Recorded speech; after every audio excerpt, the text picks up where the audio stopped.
Bom, dando continuidade então sobre o tema de periodização do treinamento, vou falar sobre esse estudo, né, que ele faz uma questão aqui, se nós podemos, né, acreditar nas pesquisas realizadas sobre periodização, ou seja, se as evidências empíricas elas são confiáveis ou não quando nós estudamos esse tema, né, a periodização no treinamento. A gente vai ver que esse estudo reforça, né, o anterior, de 2019, que foi o primeiro que eu apresentei sobre essa temática. Então, os objetivos do presente estudo foi de realizar uma revisão de como a pesquisa sobre a periodização, ou seja, as evidências empíricas sobre o tema periodização do treinamento, com os seres humanos, como que ela foi realizada. E, em particular, responder a essas 5 questões aqui. Primeira é, os conceitos de periodização e variação estão sendo usados como sinônimos? Porque se eles são sinônimos, né, estão sendo considerados como sinônimos, isso é uma forma incorreta de entender a periodização. A pesquisa sobre programas periodizados está testando a direção, o tempo e a magnitude das adaptações? Ou seja, se isso não é levado em consideração, né, também as pesquisas não estão sendo feitas de maneira adequada. Quais prazos estão sendo considerados nessas pesquisas? Por exemplo, curto, médio e longo prazo. Então, dependendo do modelo de periodização, nós vamos necessitar obrigatoriamente de um tempo maior ou menor. Por exemplo, uma periodização em bloco, 3 meses parece ser suficiente. Se for uma periodização clássica, linear, pelo menos 6 meses parece ser um tempo razoável, né? Quais as dimensões de carga que estão sendo investigadas? Os fatores de confusão estão sendo declarados, como, por exemplo, o uso de medicamentos ou de suplementos, né? Então, as questões conceituais, né? Falando sobre questões conceituais, os conceitos de periodização e variação foram usados como sinônimos, né? Pois todos os artigos equipararam programas periodizados a programas variados pré-arranjados, enquanto programas não periodizados foram equiparados a programas constantes, ou seja, não variados. Então, esse aqui é um erro muito comum, podemos dizer que é um erro clássico de entendimento sobre o que é uma periodização. Então, considerar, porque eu estou ondulando cargas, né, dentro de semanas, dias ou meses, e dizer que isso é periodizar, isso é uma forma equivocada de entender o conceito de periodização. Então, em vídeos posteriores, quando eu falar especificamente do que é a periodização e como fazer uma periodização, eu vou explicar como que se deve variar, né, o volume e intensidade dentro de uma periodização real, e não simplesmente ir ondulando cargas. Então, nos estudos relacionados à periodização, havia uma variação, né, e essa variação não era o que deve ser feito dentro de uma periodização. Então, isso é um erro muito comum dentro do conceito de periodização. E, além disso, nenhum artigo fez predições, né, de direção, ou seja, do que eu deveria melhorar naquele determinado momento, qual capacidade física, em quanto tempo deveria ocorrer essa melhora, e qual a magnitude dessa melhora, ou seja, quantos porcentos, quantos quilos, quantos quilômetros por hora, né, quantos watts eu deveria ter de aumento num determinado tempo. Então, essas predições não estão presentes nos artigos originais relacionados ao tema periodização. Então, esse também é um erro grande. Então, toda a periodização a gente tem que ter essas predições, né, de direção, tempo e magnitude das adaptações. Portanto, a eficácia do controle de carga não foi realmente testada em nenhum dos artigos, porque se eu não tenho um objetivo a ser atingido, eu não sei se ele foi atingido ou não. É mais ou menos como aquela fala clássica, né? Eu não tenho uma meta, mas quando eu atingir a meta, eu dobro a meta. Então, como que você vai dobrar a meta se você não tinha uma meta a ser atingida? Né? Então, esse é o problema comum dentro da periodização, não ter, né, um objetivo a ser alcançado e essas predições, então, não tem como ser comparadas com o valor real.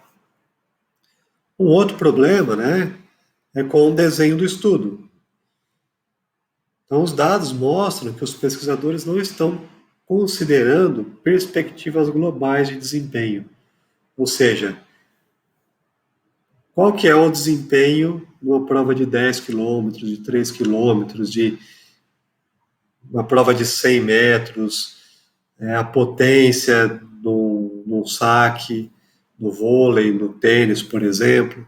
Então, capacidades físicas ou capacidades de performance não estão sendo analisadas, né, dentro desses programas de periodização. O que nós temos são capacidades físicas.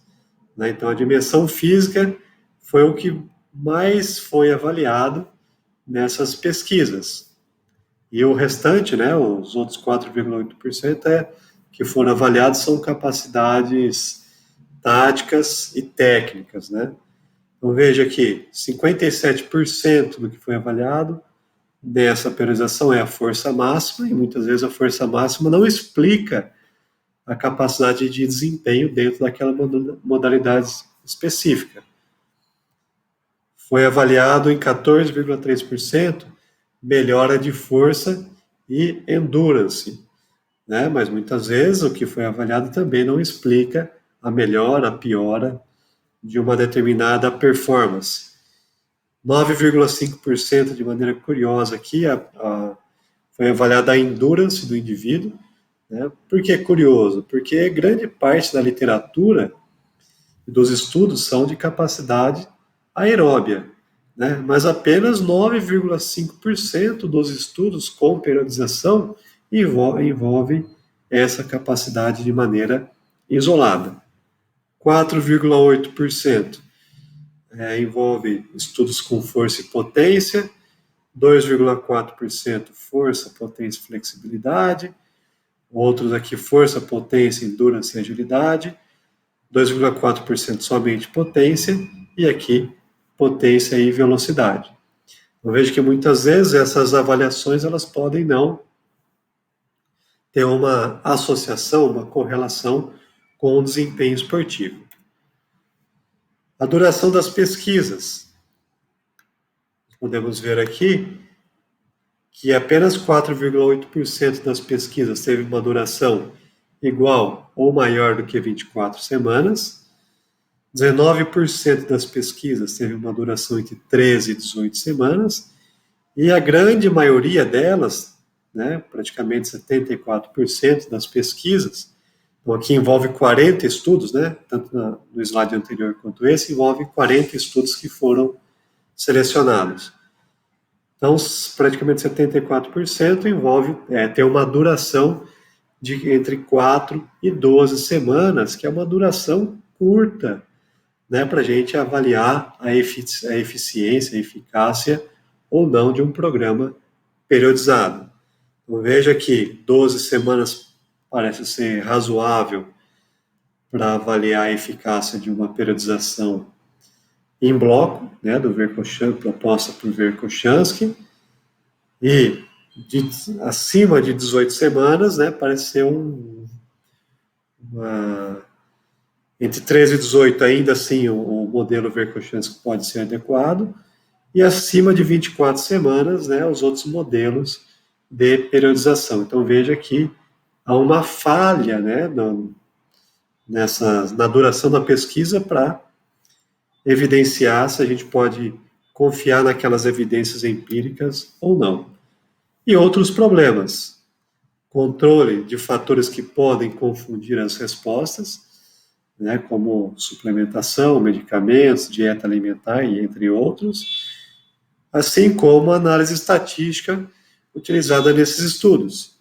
Né? Então, não foi avaliado, por exemplo, a variação dentro do próprio grupo, porque uma mesmo que eu tenha um grupo homogêneo, né, no início dessa pesquisa, o que se vê é uma variabilidade, né, na resposta adaptativa muito grande para esses sujeitos, mesmo que no início eles sejam homogêneos, ou seja, uns melhoram muito, outros melhoram pouco, outros não melhoram nada e alguns têm até um prejuízo de performance.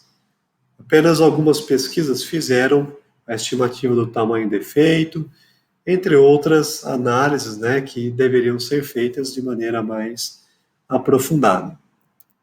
E como conclusão, então, desse estudo, será que nós podemos confiar nas evidências empíricas que estão nessas pesquisas relacionadas à periodização do treinamento? Então, relacionado aos conceitos de periodização e variação, estão sendo utilizados de forma intercambiável, ou seja, como variação sendo a mesma coisa do que periodização. E isso é incorreto, ou seja, um erro grande, né, dentro desses estudos. Predições relativas à direção, tempo e magnitude dessas adaptações não estão sendo testadas, o que deveria ser obrigatório nos estudos relacionados à periodização. As análises foram principalmente unidimensionais, concentrando-se quase exclusivamente nos aspectos físicos do desempenho. Artigos que têm evidências empíricas de longo prazo são inexistentes, o que limita o entendimento sobre a eficácia ou não da periodização. Fatores confundidores, né, de confusão com medicação, nutrição e suplementação não estão sendo adequadamente relatados e controlados, o que é algo necessário também para a gente ter certeza que aquela melhora é realmente devido à periodização ou não, né? E a interpretação dos dados está sendo comprometida por ignorar de maneira persistente a variação interindividual na capacidade da resposta a protocolos experimentais. Então, devido a essa falha, né, no desenho experimental, a todas essas falhas, nos desenhos experimentais relacionados às pesquisas com periodização do treinamento, a resposta é que nós não temos ainda estudos que nós podemos ter uma confiança grande, né, nas suas conclusões, ou seja, de que a periodização ela é efetiva ou não para ter um benefício maior do que um treinamento não periodizado.